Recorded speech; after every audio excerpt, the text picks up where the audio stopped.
Good morning, everybody. Nice to see a full class here today. If you could start with some green check marks and to make sure everyone's with me, and then we'll get going. We'll get started.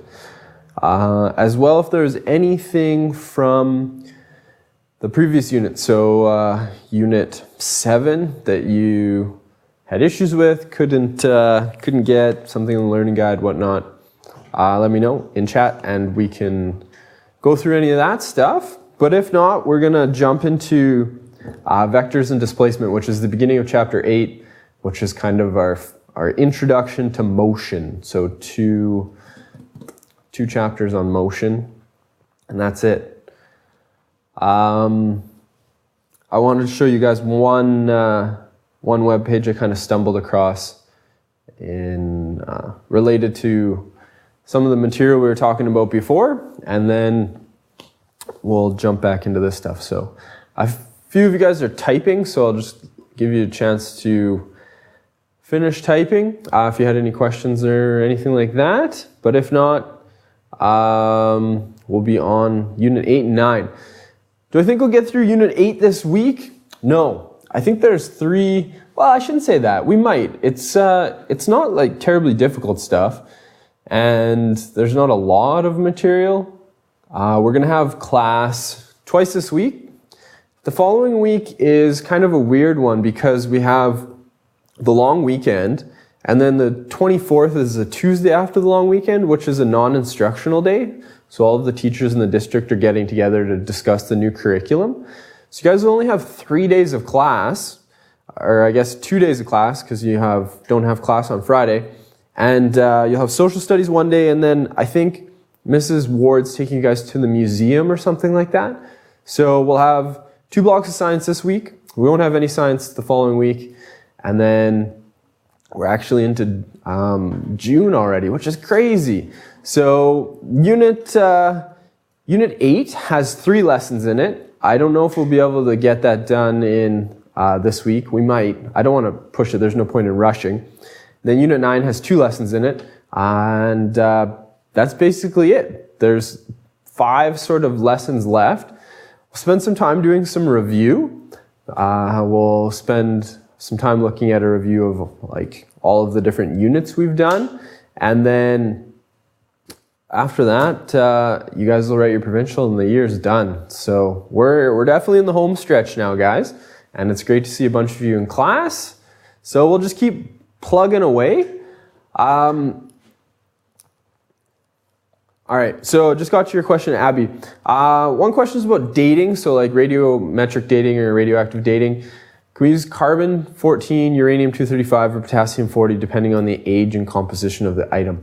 Yes, so the problem with carbon dating is it's only good for 5,730 years for 1 half-life. So if we multiply that by 10, because generally we can get about 10 half-lives out, 5,000 times 10 is 50,000.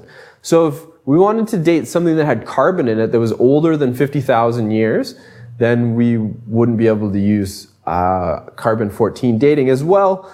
If it was something that didn't have carbon in it at all, like maybe you have a rock sample. I was just reading an article about some rocks that were discovered in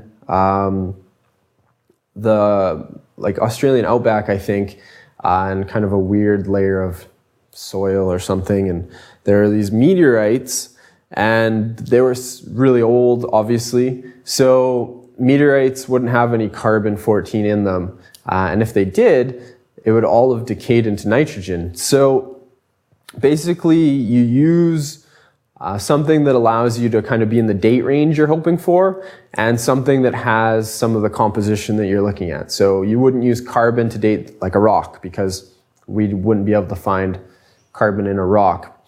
Rocks are generally quite old. So you'd want to use something like uranium or potassium, just depending on it. So if you, I'll just grab my data book because I don't have these numbers memorized, but if you were looking at something like, again, this is on the last page of your data booklet. If you're looking at something like uranium-235, has a half-life of 710 million years. So in terms of rocks, those are pretty new rocks. I mean, you could do 10 half-lives and you're at 7 billion years. So basically rocks on Earth are all going to fall in that range. You get something like potassium-40, it has a half-life of 1.3 billion years. You multiply that by 10 half-lives, you're at 10 billion years, so you're older than the universe. Very, very long half-life. And all the way up to rubidium-87, which has a half-life of 47 billion years. So just one of these things, you kind of pick what you need based on what you're trying to look at. So again, all your half-life dates, parent-daughter pairs are on the last page of your data booklet. So leave that there. I'm just going to jump out of here for a second. I kind of stumbled onto this website. I wasn't even looking for anything to do with nuclear bombs, but I just kind of stumbled across it the other day. And I know we talked about some nuclear bombs, and I wanted to kind of show you some stuff related to how big the devastation can be. So this is obviously a map of Kelowna, and what we can do here is we can pick some bombs that are kind of common. So there's a bomb, I didn't know this, but the tiniest nuclear bomb that the United States has, they call it Davy Crockett, and it has a 20-ton sort of detonation. So remember, all of these tons are measured in equivalent tons to TNT. So the bomb doesn't actually weigh 20 tons. It has about 20 tons worth of TNT. So if I detonated that bomb, you can see this is downtown Kelowna. It's kind of like, well, I guess almost just past City Hall, probably, maybe City Hall. And you can see the fireball radius would be about the size of a building. And then the air blast goes out to these two things. So any building that wasn't made of really strong concrete would be just knocked over. And then you have your radiation zone. And in this case, 50 to 90% mortality. So half the people inside this green circle would die for sure. So that's kind of a really small bomb. That's the smallest bomb that the United States has. They have conventional bombs, so ones that aren't nuclear that can do more damage than that. So that's a relatively small bomb. So let's ramp it up a little bit. Little Boy was the bomb that they dropped on Hiroshima. So this is the bomb that ended the Second World War. Everything inside this little yellow circle on the very inside would be a fireball. Everything kind of be incinerated in that zone. Air blast would knock over everything in the red circle.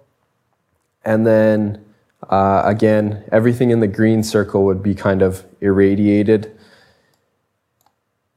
And then everything in this yellowy circle on the outside, this guy here, everything in there would receive third-degree burns. So again, a third-degree burn, it says it in the little blurb here on the side. It's a burn that's so strong that it kills the nerve ending, so you wouldn't even feel it.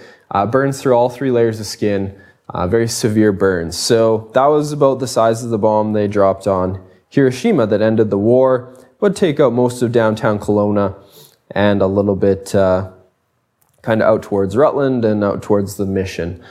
The website's called nuclearsecrecy.com/nuke map. So I just Googled nuke map, N-U-K-E-M-A-P, and it's actually a pretty interesting website. You can add things in like the fallout to show how the fallout would end up going with prevailing winds and things like that. So let's ramp it up a little bit further. So that bomb, sorry, I never mentioned it. So Davy Crockett was a 20-ton equivalent of TNT. Little Boy was 15 kilotons, so that's 15,000 tons of TNT. So that's a lot. Let's go up to, this is one. This bomb almost got detonated in 1961 over the United States. So it was a hydrogen bomb, so we're getting even bigger. Pretty incredible. That's 40 or 4 megatons, so that's 4 million tons of TNT.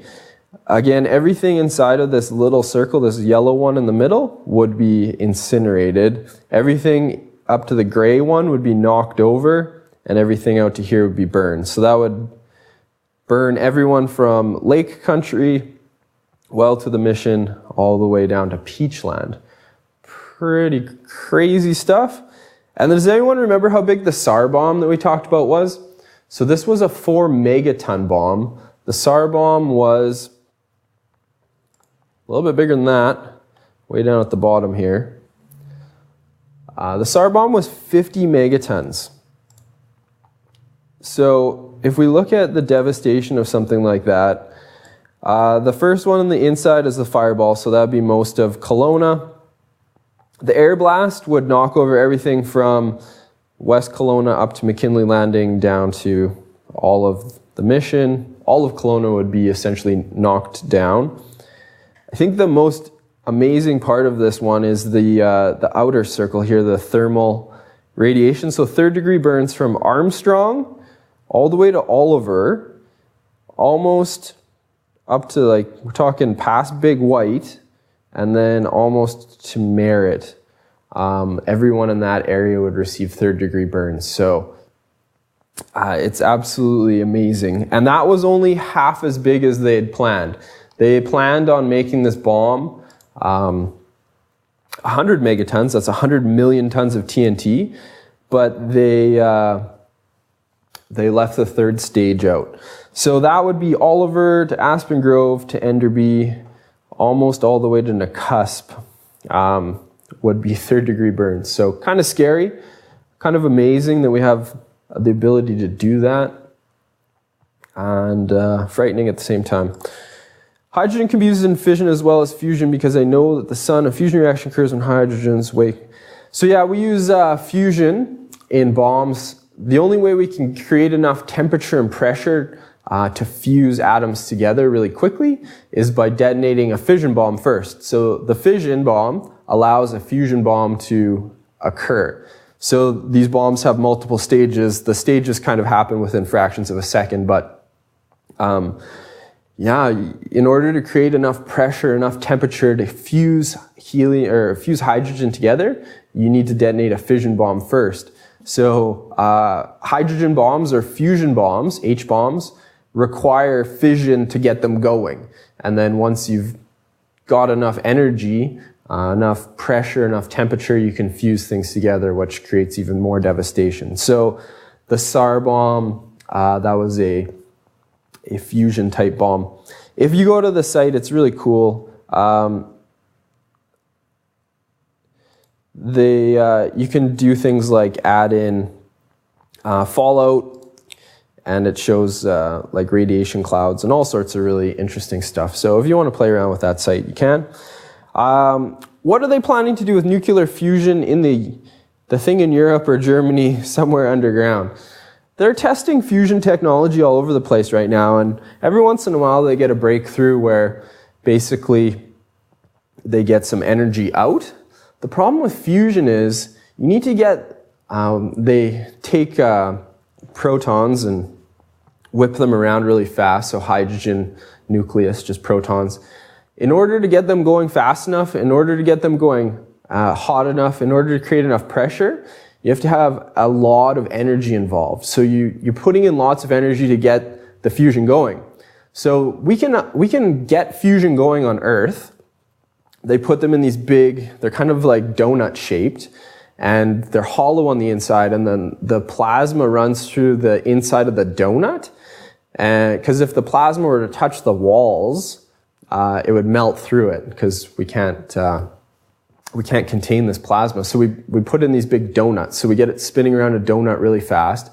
Takes a lot of energy to get the plasma hot. Takes a lot of energy with big, huge magnets to contain the plasma within it. And then every once in a while we'll get a fusion reaction going, which is normal on Earth, but it takes a lot of energy to get it going.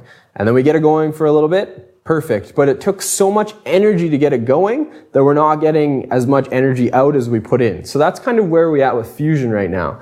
We can achieve it on Earth, in these fusion reactors, but it takes more energy to start it than it does that we can get out of it. So yeah, that's kind of the problem with fusion right now.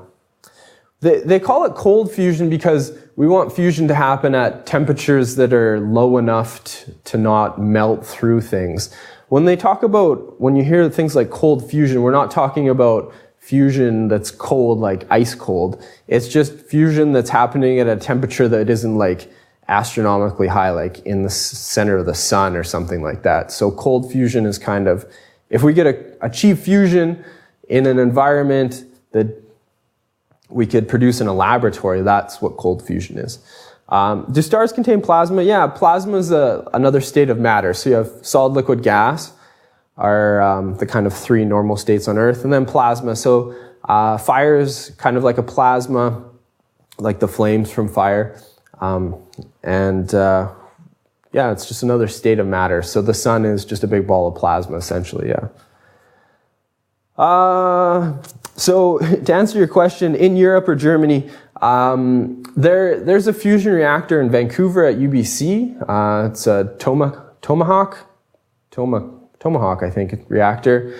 There's fusion reactors all over the place, usually at universities so they can study them.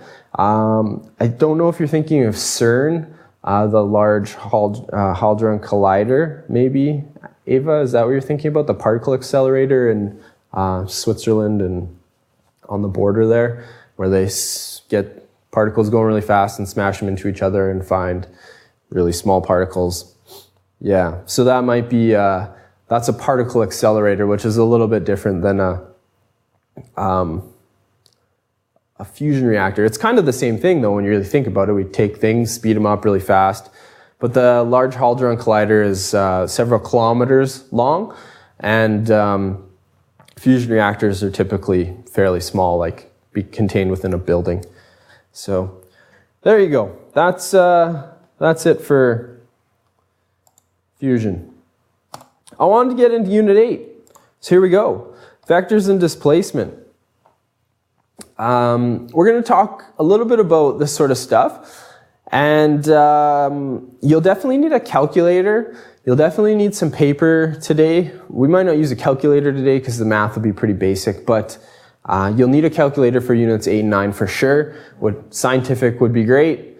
Trying to think, you guys already have scientific calculators anyway, so you'll need them for this part of the course. And your data booklet has some information we'll need on it, but we won't get to that for a few days. And today we're just going to do some basic examples, start really basic and really easy, and we'll kind of work up. So Units 8 and 9 are kind of more like a math class than they are like science, so we'll be describing motion and how things move and trying to predict where things will be, talking about speed and velocity and stuff like that. And there's some math involved with it, pretty basic math, but multiplication, addition, subtraction sort of stuff. So that's kind of where we're going to be. It'd be really difficult for the Units 8 and 9 material if you started in the middle. So if you start at like the end of Chapter 8 or start at the beginning of Chapter 9 and just try to take off from that point, it's going to be really difficult. So this is one of those kind of foundational sort of things where we're going to build the base today and next day, and then we're going to kind of go up from there in terms of complexity. So try to stick with me. You're definitely going to get out of it what you put into it. If you sit down and do all the questions with me, you'll be absolutely fine. There's nothing terribly difficult about it. But if you kind of just sit there and say, oh yeah, that's easy, that's easy, that's easy, and then all of a sudden we're at the end of Chapter 9, you're like, well, this isn't easy anymore. How did he get this? Or where is this coming from? So just try to do these problems as we go. We'll give you time to go through them, and it'll make your lives really easy. So it'll start really basic, which is great, and then it gets kind of harder from there. So what words do we use to describe motion? What are common words we'll use to describe motion? Anything. What would we use to describe things moving? Anything that comes to mind, because we'll probably use it. You can just throw them into chat. Let's get a big list going of words we use to describe motion. Not like if I were to tell you how to get somewhere, things like that. So speed, that's a great one. Fast, that's another one. We'll definitely use fast. Speed is a common one we'll use. Anything else? Fluid, rigid. Yeah, that's kind of going back to, I think grade 9, you talk about like viscosity and things like that. So those are some good ones. Think about giving somebody directions to somewhere. Distance, travel time, we'll definitely talk about those too, yeah. What else? If you were to give someone directions, what sorts of words would you use? Distance, direction, speed. If I told you how to drive to the mall, I wouldn't use speed. I wouldn't say drive really fast on the highway and then drive really slow on the side roads or really slow in the parking lot. So how would I tell you how to get there? Cardinal directions, north, south, east, west. Those are great ways to describe motion, and we'll definitely use those. Left, right, up, down, those are all good. Points. So yeah, we'll talk about different locations, reference points. We'll definitely do that. Things like forward, backwards. Those are kind of ones. Turn right, turn left. These are all things we're going to use today. So just a question to kind of make you think a little bit about what we're going to talk about is, if I told you something like, I live 13 kilometers from the school, from where I am teaching right now, would you know where I lived? If I said, hey, I live 13 kilometers from the school, would you know where I lived? Could you get to my house? Would it be possible for you to end up at my house? Yes or no? What do we think? Seems pretty obvious, but no. All right, so I've given you a distance. You know how far away from the school I live. Why couldn't you figure out where I lived? What's wrong with just giving you a distance? Vancouver's 300 kilometers from Kelowna. Could you get to Vancouver? Maybe, maybe not. Where's the problem here?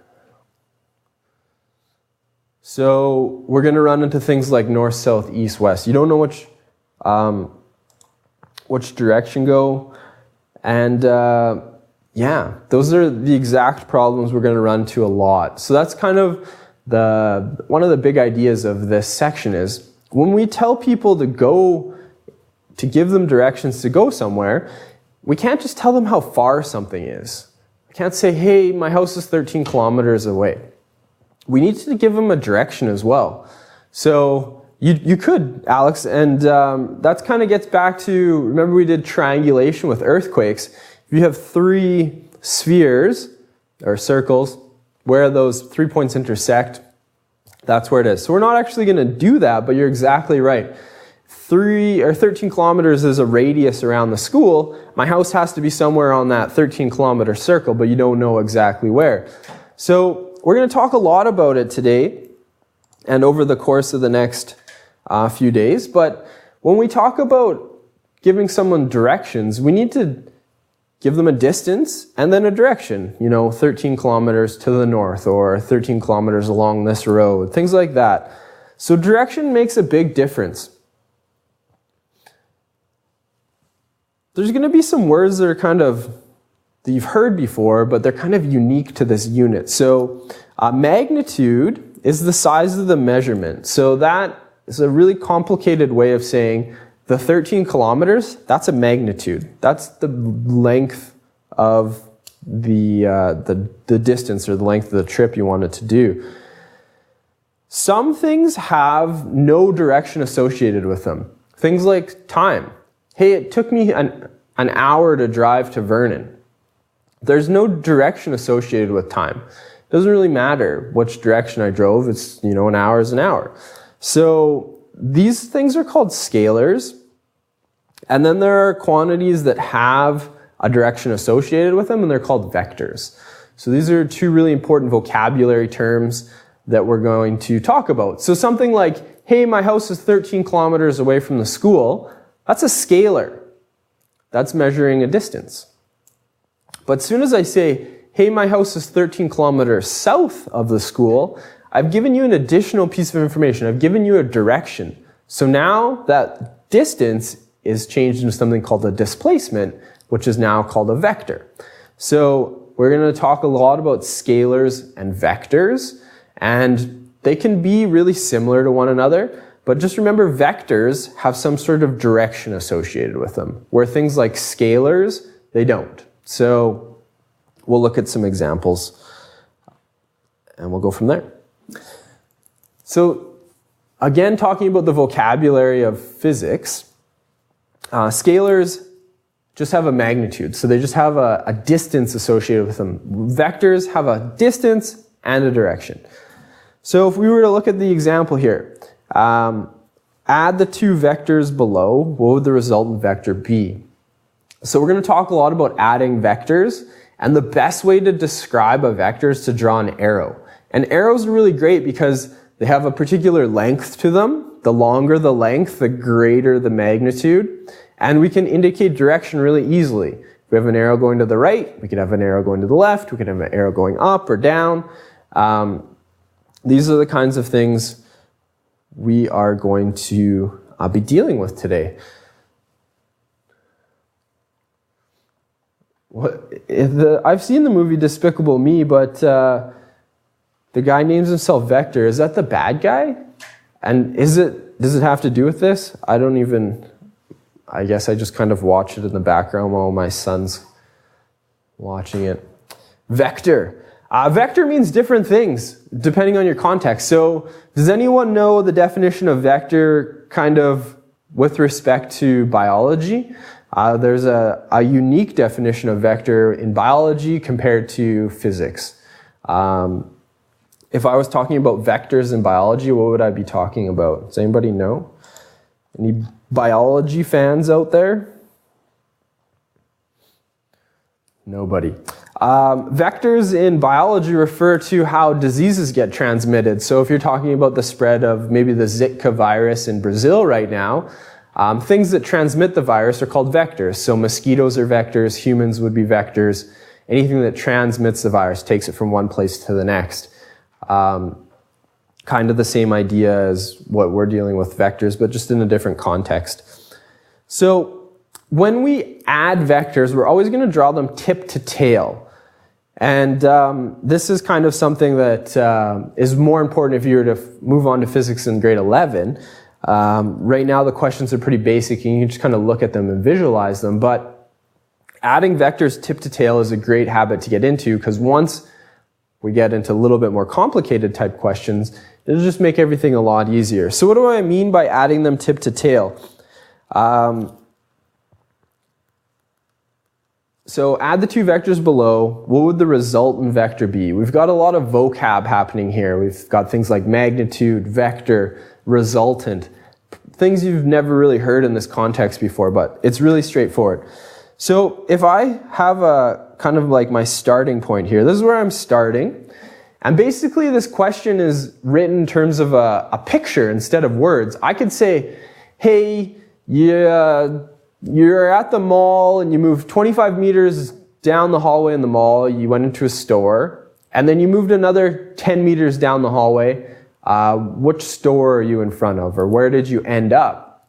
So we use these arrows to kind of simplify things and draw a picture. So we have our starting point here, and this blue arrow is going to be 25 meters of distance was traveled. So this is your kind of like a start.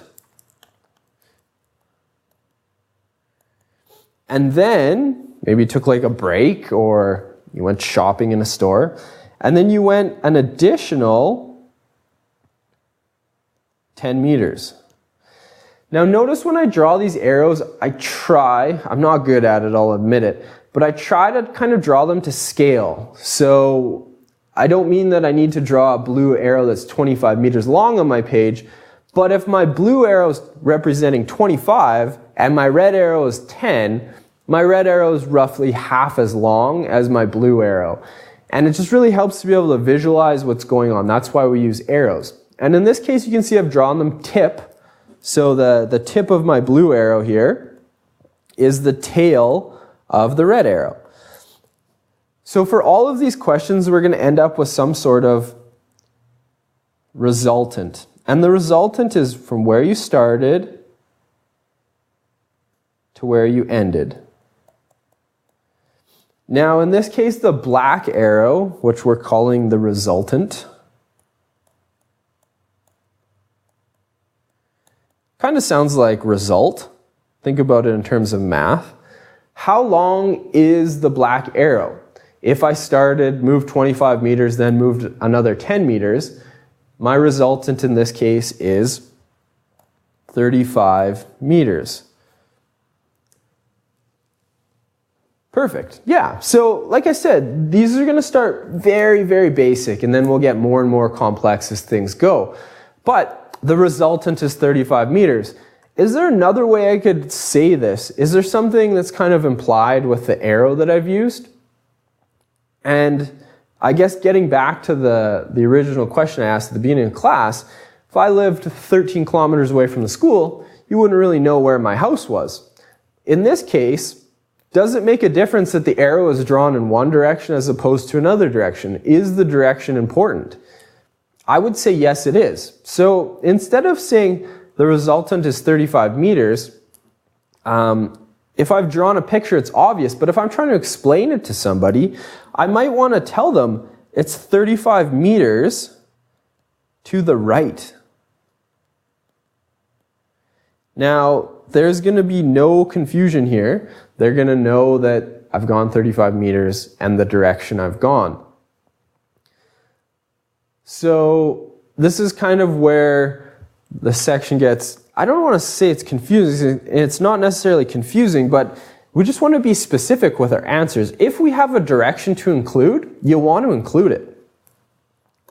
Let's go back to the examples here.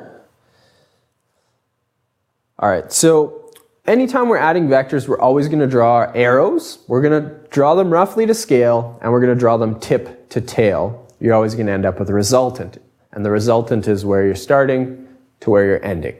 So let's look at a few more examples. Add the two vectors below. What would the resultant be? So now we've got one arrow going to the left, which is 100 meters per second long. And we have an arrow going to the right that's 30. So you can see how the red arrow is about a third as long as the blue arrow. And we want to draw them tip to tail. Does it matter which one we start with? I don't know. Let's find out. I'm going to jump back to my OneNote here so I can actually draw on this.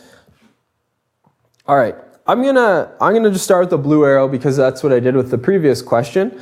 I'm gonna have my starting point. Now this would be like saying, we don't really know what meters per second means, or meters divided by seconds. Can anyone think of what that might indicate? It's a unit we haven't used before, but if you think about it, what does that really mean? Meters every second. If I told you I was traveling 100 meters in 1 second, what would that be? Or if I told you I was traveling 30 meters in a second. So we have a measure of time, but if I wanted to say time, would I say just 100 seconds? What's the difference between 100 seconds and 100 meters every second, or meters per second, or 30 meters per second? Why not just say 30 seconds if they both measure time? So Abby, you've written in time to distance. Do we have a common word? You're right, but do we have a common word that we will use to describe how far I've traveled in a given amount of time? Once I say it, you guys are going to be like, oh, that kind of makes sense. Meters per second is a measure of speed. Think about the speed limit on the road. 50 kilometers is a distance every hour. If you travel to Vancouver on the highway, the speed limit's 120 kilometers every hour. 120 kilometers per hour is a distance over a given time. So when we talk about meters per second, it's just the speed. So there's 100 meters traveled every second. So it's a pretty fast speed. So this arrow goes to the left. That is 100 meters per second. And then I'm going to draw my vectors tip to tail. So my red arrow is going to start where my blue arrow ended. And it's going to go that way at 30 meters every second. So this is where things get a little bit tricky. I'm going to draw on my resultant. Remember, this is where I started. I had a difficult time writing start today. Start. And it turns out that this is where I've ended here.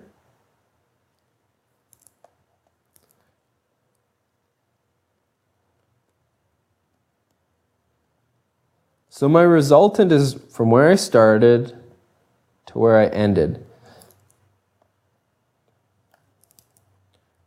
Started there and I ended there.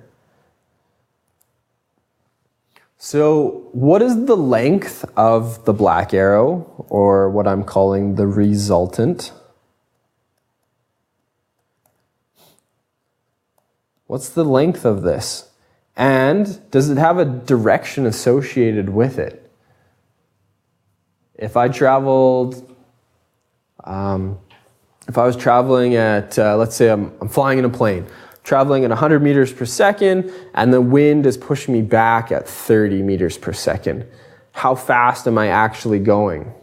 That's kind of what this question's could be asking. Or if you're in a boat on a river, you're traveling 100 meters per second, which is really fast for a boat, but we'll go with it. 100 meters per second on your boat, and the current in the river is pushing you back at 30. So what is the resultant? Well, it's exactly 70, you're right. Anna. You're right, Anna. So we have the resultant. Our resultant is going to be 70 meters every second. And then we want to be specific as to which direction the black arrow is pointing. So is that 70 to the right, the left, up, down, forwards, backwards, north, south, east, west? We want to be really specific as to which direction the arrow's going. So in this case, we have 70 meters per second, and our result in the black arrow is pointing to the left. That's all we really know about it. So the resultant is 70 meters per second and to the left, or just 70 meters per second left. And that is describing this kind of black arrow that we had here. All right, so the first question we did, we have both of arrows going the same direction. The second example, we have one going to the left, one going back to the right. We needed to add them together. All right. Example 3 is actually a bunch of examples. Hopefully you can take the ideas that we just used and kind of put them together. One thing that is a little bit confusing even for me is I don't love how the book has written little negative signs in here and then used an arrow going to the left. So the negative, we haven't talked about signs yet, positive, minus signs, but we have these little negatives in here, which is kind of confusing. So just ignore them for now. What they're going to indicate is that you notice every time I have a negative sign, the arrow is going the opposite direction as the other arrow. So we'll worry about signs later. So for now, just think of it in terms of the arrows. It's going to the right, going to the right. This one's going to the right, going to the left. The right and the right, the right and the left, the right and the left, up and down, throwing a curveball at you. So see if you can draw these vectors tip to tail, and for each one, figure out what the resultant is. And remember, the resultant needs to have a direction associated with it. They don't have any units, you're right. So not a big deal, no units there. We can just say right, left, up, down. They could be speeds, they could be distances, they could be, I guess they couldn't be times because time doesn't have a direction. So don't even worry about direction. Just say, up or down or left or right. 10 to the right, 10 to the left. So this is kind of what I was getting at before. It seems really basic, drawing these tip to tail, but it's a good habit to get into, and you will make far less mistakes if you draw vectors tip to tail. Even if they're really basic and you just look at them, it's kind of like when you do math in grade 10, sometimes we ask you to add quantities together, even though you're really good at adding. Well, you know how to add, but it's worth it to just, write it down anyways, because you're going to make fewer mistakes that way. So I'm sure you guys have probably done some of these already, but I'll give you maybe just like a minute. I'll just sit here and twiddle my thumbs. And you guys can go through those and just see if you can draw them and come up with an answer which includes a direction. Remember, the direction's important for now, from now on in physics, in Science 10.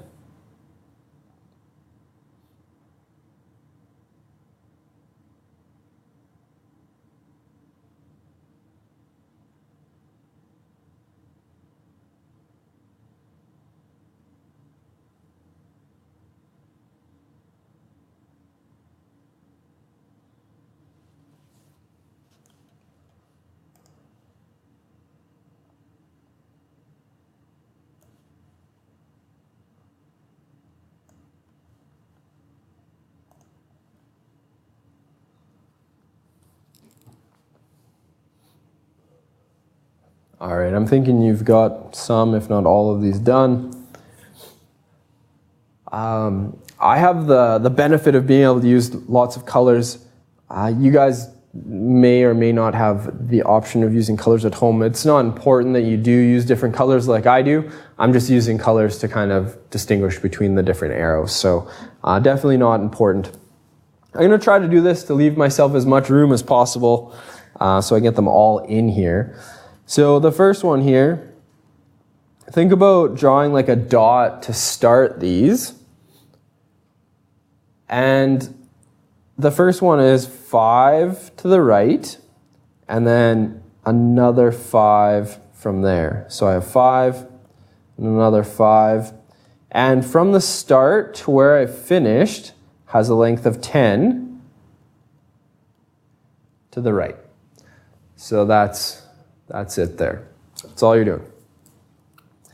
All right, the next one, so I could give these some letters.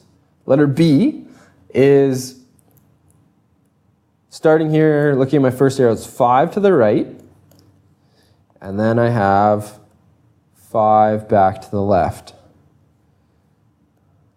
So if I started and I ended, I'm starting and ending at the same point. So my resultant in this case, there's actually no arrow for the second one. It's just 0. It's kind of really weird. And I don't have any units, so this could be meters per second, could be meters per second squared, it could be kilometers. I don't know what it is. But when I have 0, I can't really associate a direction with that. There's just no direction to go with it. So it's just 0. It's not 0 to the left, it's not 0 to the right, it's just 0. It's kind of a really weird idea to kind of think about. The third one we'll call C.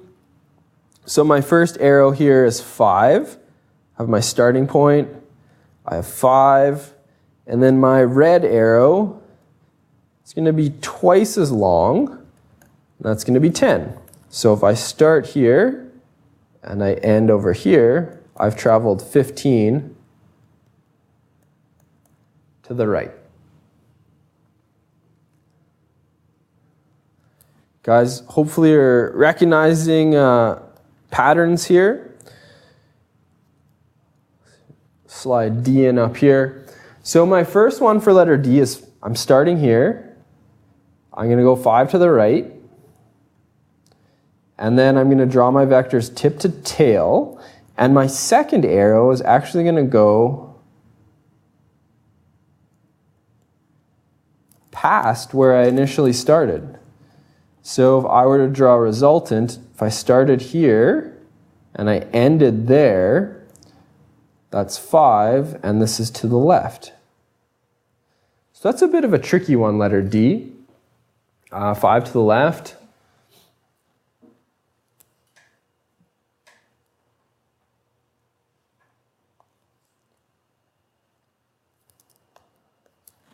This one we'll call E. All right, so I'm traveling 5 to the right.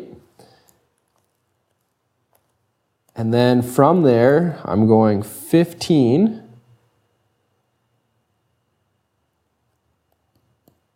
to the left. So remember, this is where I started, and I ended right there. So that is going to be 10 to the left.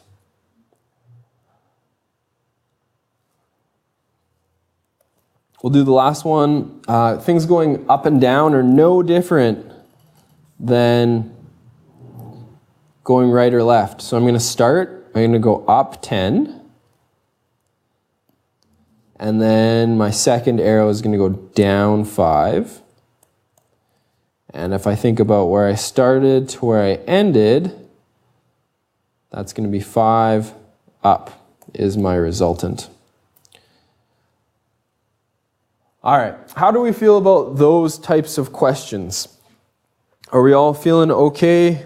Have I lost some of you? Does it seem pretty straightforward? Perhaps a little bit too easy, or is it kind of like a little bit complicated at this point right now? How are we feeling? I've got a thumbs up and I'm good. 2 people are doing okay. Yeah, Taylor, that's a huge part of what we're going to be doing. A lot of these things are going to be different directions. And we'll see some questions today where I've got like 2 or 3 things going up and a couple things going down and maybe even some left and right, which can make it complicated. But that's why we use arrows to kind of preserve the direction. So it's important that we use them and we can add things that are going in different directions. So it'd be kind of like, hey, Taylor, I want you to walk forward 5 meters, and then I want you to walk backwards 2 meters. Where did you end up? How far are you from where you started? Or if you're in a boat going down a river, and the boat's going 5 meters per second, and the river is going at 5 meters per second, how fast forward are you going? Or maybe even a more crazy example, if you're in a boat and you're going upstream, and the stream's going past you at 5 meters per second, but your boat's going 5 meters per second, those are going to cancel each other out. You're not going to be really moving anywhere. Even though your boat's running, it's moving, but the water is pushing you back, and you're pushing at the same rate as the water. So this is kind of what physics is all about, describing motion. We start with really basic sorts of ideas, and then we can get into really complex things. If I throw this pencil off a cliff, how long does it take to hit the ground? You can use some formulas to calculate things like that. So that's where we're going to kind of build up towards, those types of questions. But we're going to start at a very basic level. All right. The first ones, we had everything that were going either left or right or up and down. What happens if we have vectors that are going in different directions? If I say, give you directions from my school, travel north for 5 kilometers, and then you need to travel west for 3. Where do you end up? What happens if you're drawing vectors that are going in different directions? If I say, hey, go 5 kilometers an hour south, and then go 3 kilometers an hour to the right. Where are you going? Which direction are you headed? You don't have these in your booklet. I'm thinking the notes for this unit, for Unit 8 and 9, are kind of like the ones for Unit 7, where it didn't exactly go with the notes. It was just kind of some questions that you had to do, and then there was some, fill in the blanks. There's like a table, scalars and vectors and things like that. So they don't match up perfectly. The last ones were in the notes and these ones aren't. Yeah, sorry. Maybe if you have just some room on the bottom, or you can grab a blank piece of paper or something like that. We'll go through some of these. And we'll see how they can get a bit tricky. All right, I'm going to do them the exact same way. So I'll draw this first one really big, and then we'll go from there. So I have some sort of starting point. This is this first one.